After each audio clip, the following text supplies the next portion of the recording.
कैसे हो तुम सब? आई हो तुम सब ठीक हो गए। तो देखो, उस दिन मैंने पढ़ाया था फिजिक्स का, क्लास 10th फिजिक्स चैप्टर 1 पढ़ाया था, रिफ्लेक्शन ऑफ लाइट। तो उसमें क्या था, थोड़ा वॉल्यूम कम था, लो था, तो उसमें प्रॉब्लम हो रहा था सुनने में, समझने में। तो उसी का मैंने रिक्रिएट किया, बट उससे थोड़ा मैच नहीं करेगा। ठीक है, वो था डिफिनीशन के साथ, 19 मिनट की वीडियो थी, लेकिन ये बनेगी 8 से 10 या 15 मिनट तक जा सकती है लास्ट। इसमें खाली एक्सप्लेनेशन होगा, और जो डिफिनीशन होगा ना, वो नेक्स्ट क्लास में मैं लिखवा दूंगा। ठीक है, और एक्सप्लेनेशन ऐसा लिख करवाऊंगा कि तुम खुद से भी डिफिनीशन बना सकते हो। ठीक है, तो चलो बिना टाइम गवाते आते हैं अपने टॉपिक की तरफ। तो उस दिन क्या था, प्रकाश का परावर्तन। देखो, मैंने जैसे, देखो प्रकाश का परावर्तन, रिफ्लेक्शन ऑफ लाइट। देखो, ये जो मैं सिंपल में लिखा हूँ, क्योंकि बहुत स्टूडेंट नए हैं, उनको समझ में नहीं आता है कर्सिव, इसलिए मैंने सिंपल में लिख दिया। देखो, प्रकाश का परावर्तन में तुम्हें क्या पढ़ना है? देखो, पहले तो प्रकाश पढ़ना है, तो ये दो चीजें तो तुम ऑब्जर्व कर सकते हो कि इससे परावर्तन के बारे में पढ़ना होगा, और इससे प्रकाश का। तो देखो, प्रकाश के बारे में तुम समझोगे जितना ना, उतना तुमको याद रहेगा माइंड में। ठीक है, देखो प्रकाश में हमें, देखो देखो अगर कोई वस्तु पर प्रकाश पड़ती है ना, तभी वो दिखती है। अगर मैं अंधेरे वाले रूम में रहूं, चाहे तुम अंधेरे वाले रूम में रहो, तो क्या तुम दिखाई दोगे? और क्या तुम्हारे सामने वाली वस्तु तुम्हें दिखाई देगी? नहीं दिखाई देगी। तो देखने के लिए प्रकाश का महत्व है। देखने के लिए दो महत्व है, देखने के लिए दो चीज की जरूरत होती है, या तो आँख और एक प्रकाश।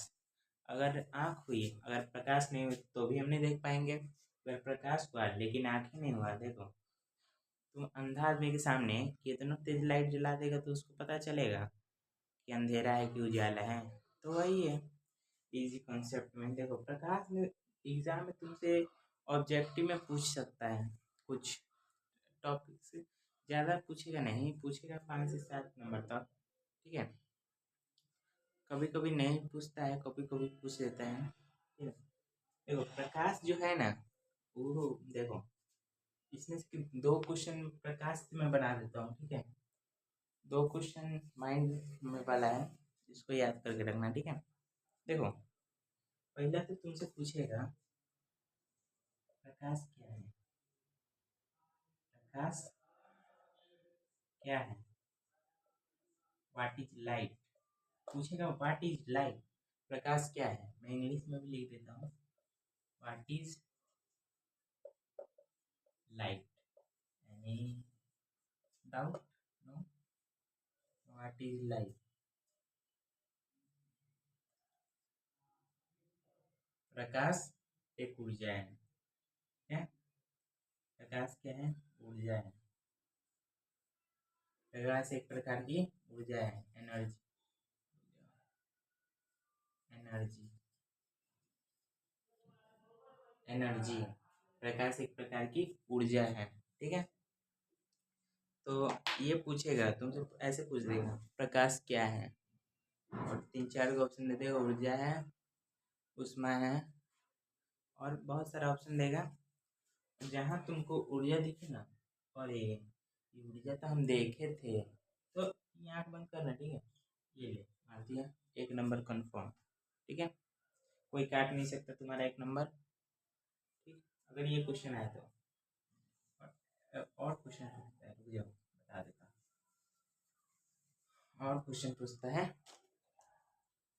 देखो और पूछेगा एक, प्रकाश,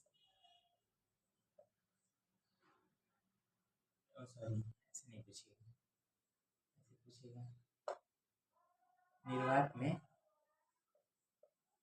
निर्वात में प्रकाश की चाल। निर्वात मतलब होता है, बहुत बच्चे का डाउट होगा निर्वात क्या होता है। निर्वात जहाँ हवा ना हो, उसी को बोलते हैं निर्वात। अगर मैं इस रूम में हूँ, और इस रूम में से हवा पूरी निकाल दी जाए, तो तो इस रूम में क्या, ये रूम पूरा खाली हो जाएगा, ठीक है। तो इसी को बोलते हैं निर्वात। तो पूछा जा रहा है निर्वात में प्रकाश की चाल। तो देखो बहुत इजी से याद रख लेना। निर्वात में प्रकाश की चाल होता है, किलोमीटर में पूछता है, कई बार किलोमीटर में पूछेगा, कई बार तुम्हें घुमाने के लिए मीटर में पूछ देगा, ठीक है। तो किलोमीटर में पूछेगा तो लिखना 3 लाख किलोमीटर और सेकेंड, ठीक है। देखो प्रकाश की चाल हमेशा सेकेंड में ही होती है, आवर या मिनट में नहीं होती है, ठीक है। आवर या मिनट में हम निकाल सकते हैं, लेकिन ज़्यादातर तुमसे सेकेंड में पूछता है, ठीक है। और फिर अगर तुमसे पूछे मीटर में, लिख देना 3 × 10 टू थोड़ा मजाक चलता है, 3 × 10 टू दी पावर 8 मीटर प्रति सेकेंड, मीटर पर स्क्वायर सेकेंड। देखो ये पूछ ही लेगा, ठीक। अब थोड़ा चर्चा कर दिया जाए परावर्तन के बारे में। मैं थोड़ा चर्चा सोच रहा हूँ अपवर्तन के बारे में कर दूँ। देखो परावर्तन और अपवर्तन में क्या डिफरेंस है, डिफरेंस बिटवीन इसको बोलते हैं रिफ्लेक्शन एंड रिफ्लेक्शन, रिफ्रैक्शन। परावर्तन और अपवर्तन में क्या अंतर है, difference between reflection and refraction. देखो प्रकाश और परावर्तन में अपवर्तन और परावर्तन में क्या अंतर है। देखो अगर हम कोनो ऐसे गोली लेंगे, ठीक है, और उसको ऐसे फेंक के मारेंगे ना, तो क्या होगा, परावर्तन, उससे चोट लगेगा लेकिन आर पार नहीं होगा। और वही गोली को अगर हम बंदूक में लगा के मारेंगे ना, तो आर पार कर जाएगा, तो हुआ अपवर्तन, ठीक है, अपवर्तन।